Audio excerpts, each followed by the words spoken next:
Hello বনবেরাবাসী, আমি কিন্তু এখন বর্তমানে দাঁড়ায় আছি আমাদের যে মালিক ভরসা মাজারটা আছে, মালিক ভরসা মাজারের সামনে। আর এই মাজারটা কিন্তু আমাদের বীরগাঁও নবীনগর উপজেলার খুবই একটা মানে সুন্দর একটি গ্রাম বীরগাঁও। সেই বীরগাঁও গ্রামে কিন্তু এই মাজারটি উপস্থিত।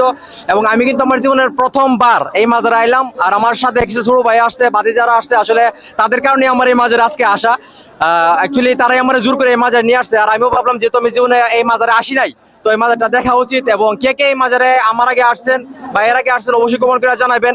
এবং আমি সম্পূর্ণ মাজারটা আপনাদেরকে ঘুরে দেখাবার চেষ্টা করবো। তাহলে আমি আর বকবক করে লাভ নাই, আমার স্যার আর কত দেখবেন, এই মাজারটা ঘুরে গেলে দেয়, আশা করি আপনার ভালো লাগবে। আমি কিন্তু অনেক মালিক ভরসা গেটের সামনে হারিয়ে রয়েছি।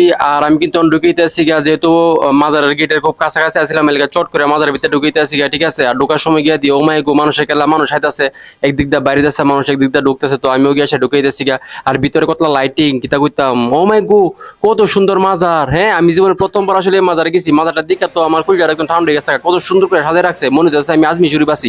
আজমি শরীফের মাজারটি যে দেখি ফেসবুকে ভিডিওতে যে দিই, এরকম লাগতেছে, অনেক সুন্দর লাগতেছে, ঠিক আছে। আমি কিন্তু এই জীবনের প্রথমবার আমি কিন্তু এই মাজারে গেছি, ঠিক আছে। তো এনে যাওয়ার কথা না, আমার কিছু ছোট ভাই আসছিল, এরা আমার আসলে জোর করে লয়ে গেছে, যেহেতু আমি মাজার বেশি একটা পছন্দ করি না মাজারে যাওয়া। তো সেই ক্ষেত্রে লেগে আমি মাজার আসলে যাই না। তো মাজারের লইয়া ভিডিও যেহেতু বানাইতেছি, যেহেতু আমি মাজার সম্পর্কে ভালো একটা আমার আইডিয়া নাই, যদি ভিডিও বানাইতে কোনো ভুল বানাতে হয়ে থাকে, যারা মাজার পছন্দ করেন অবশ্যই ভিডিওটা আসলে মাফ করবেন ভুলগুলা, ঠিক আছে। তো যেটা কইতাম ইসলাম, এই ভিডিওটা কিন্তু আজকের না, ভিডিওটা কিন্তু এক সপ্তাহ আগের, ঠিক আছে। ওইখানে সম্ভবত কোনো মেলা ছিল বা উরুস আছিল, যার কারণে প্রচুর মানুষ আসছিল। আর মাজারটা অনেক সুন্দর করে সাজিয়ে রাখছে, অনেক ভক্ত দেখছি এখানে মাজারের মধ্যে হেদমত করতেছে, জিয়ারত করতেছে। তারপরে এই মাজারটার সাথে কিন্তু আরেকটা রোজা শরীফ আছে, এটাও একটা রোজা শরীফ। তো প্রত্যেকটা রোজা শরীফের মধ্যে দেখলাম যে প্রচুর মানুষ, ওইখানে অনেক মানুষ ছিল, কি কইতাম। আর উজুখানাও একটা আছে, অনেক সুন্দর উজুখানাটা আমার কাছে ভালো লাগছে।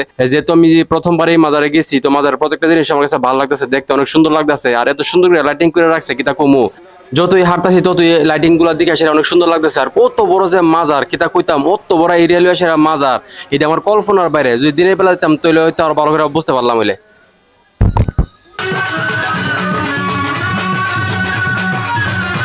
তারপরে একটু সামনে গিয়া সে দিই ওমাই গুহিন দেবার গান বাজনাও চলতেছে, মানে গান শুরু হয়েছে না, গান শুরু হইব আর কি। এরা সম্মান দিতেছে, এমনি একজন মুরব্বী ক্যামেরা দিকে আসে, ওমাই গো যে নাইস লইছে বেটা, ডুল্লা ডাইল্লা কিতা কইতাম, পুরো পাগল হয়েছে ক্যামেরা দিকে আসে। তো আমি একটু ভিডিও করলাম আর কি, বেটা খুশি করলাম, ঠিক আছে।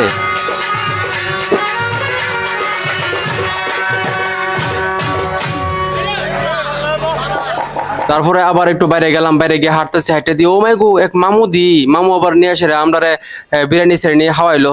তো যেহেতু উরুস ছিল, মাজারের বাইরেও কিন্তু অনেক ধরনের দোকানপাট ছিল, হাউনের, তারপরে কসমেটিকের, পানের দোকান, মানে কত ধরনের দোকানপাট যে কিতা কইতাম। উরুস তো আপনারা বুঝুনি, মেলা যেরকম উরুস কিন্তু এরকমই। তো অনেক ধরনের দোকানপাট ছিল, অনেক মানুষ ওইখানে হেলার জিনিস কিনতেছে, কসমেটিক কিনতেছে, অনেকে হাইতে আছে।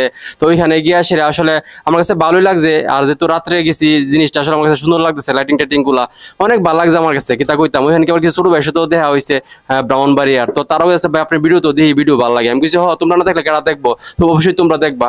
তো সম্পূর্ণ মাজারটা ঘুরে দেখছি, আমার কাছে অনেক ভালো লাগছে। আপনারা যারা এই মাজারে গেছেন বা উরুসে গেছেন, আপনার কাছে মাজারটা কিরকম লাগে অবশ্যই কমেন্ট করে জানাবেন।